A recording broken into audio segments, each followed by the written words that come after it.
Back in October of 2012, a legendary gaming CPU launched, one that over the course of the years has been probably underappreciated because of so many of them that were out there. And that processor wasn't actually that great even from the get-go, but it was an 8-core. Kind of. And okay, maybe underappreciated isn't the right word. It was kind of like the budget king of budget CPUs for a little while. And it was really fun to overclock. Regardless, the CPU I'm talking about is the FX-8350 that launched back in October 2012. It is currently April of 2023, so we're over 10 years on now. So I figure it's time to take a look back and see if this thing can still game in 2023, or yeah, is it time to give up the ghost and move on?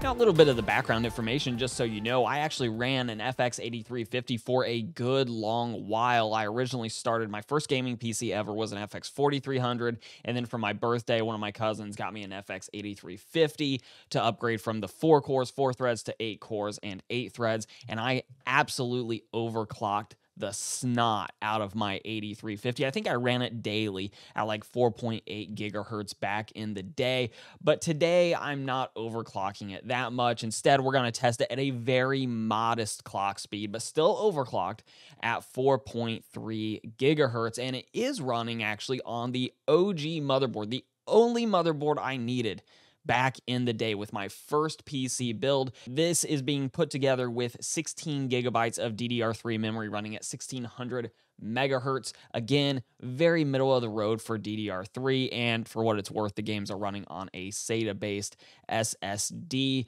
and the GPU we're pairing the FX-8350 with is one that's probably a bit overkill in 2023 for an FX-8350, but we do have an RX 6600 on board here for the test bench to test these games.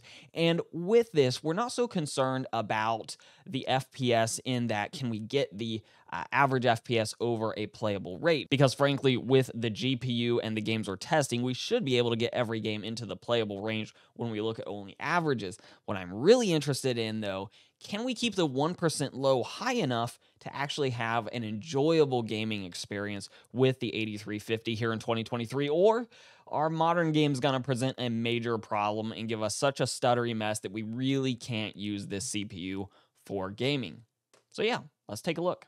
So we start out with an oldie but a goodie. This is still one of the most popular games out there for PC gamers. This is CSGO 1440p high settings. The average is no problem at all, and that was completely expected, 100 FPS. The 1% low, though, a little bit concerning. It's quite low here for having this GPU at just 48 FPS. And then the 0.1% low is an unsatisfactory 26. However, I will say it was playable. And to be honest, some of the benchmarking problems, they gave us the low 1%, 0.1% lows here. The early game, the first round or two, seems like things were a little bit more stuttery in CSGO. As I played more, things seemed to smooth out a little bit. So I would say that while I'm unhappy with how low the 1% and 0.1% lows are, it was still playable, and I could have a good time playing on this setup. Moving on to Doom Eternal, 1440p, high settings, actually a really good experience. And the Vulkan API continues to sort of flex with this game. The average was 129, obviously extremely playable. But what I really loved with this game, the 1%, 0.1% lows, very good. 96, 84, no problem at all. If you just want to play the newer Doom games, this setup's actually great for that. Now, The Witcher 3 is a fascinating title to me right now because this thing is hard to run. Like with the next gen update, The Witcher 3 is, once again, one of the most difficult titles out there to run, especially if you really crank all the settings. Running 1440p high settings, but with FSR2 and the auto quality enabled, because without FSR, actually, things were running down towards 30 FPS. It wasn't really very good, but with FSR2 on, quality set to auto, the experience was pretty solid. The average was at 55, the 1% low at 37, the 0.1% low below 30 FPS there at 26, but just barely below 30 FPS. And once again, this is not a quick-paced game. The Witcher 3 is not too bad. So when it comes to a slower paced title like The Witcher 3, you can get away with lower frame rates in general. I would love to see these frame rates a little bit higher, but ultimately the question being, is this playable on an FX 8350 in 2023? The answer is absolutely. And just to test out a virtually brand new title, we have Hogwarts Legacy 1440p. I'm not using FSR or any other sort of upscaling technologies. This was on low settings. The average, though, did top 60 FPS at 62. 1% low was 37, and the 0.1% low was 29. And once again, is it the best experience out there? Obviously not. Is it a playable experience? Absolutely. Now, this is a CPU that on eBay costs about $65. The motherboards aren't the cheapest things. The RAM is actually pretty cheap right now with DDR3. So if the question is, should you build an FX83 based system? Absolutely not. Ryzen chips, some of the first, second, third generation Ryzen chips are very cheap, and they will club the FX8350 when it comes to single and multi-threaded performance. However, if the question is, if you built an FX8350 base system like a decade ago, can you still get away playing games on your 8350?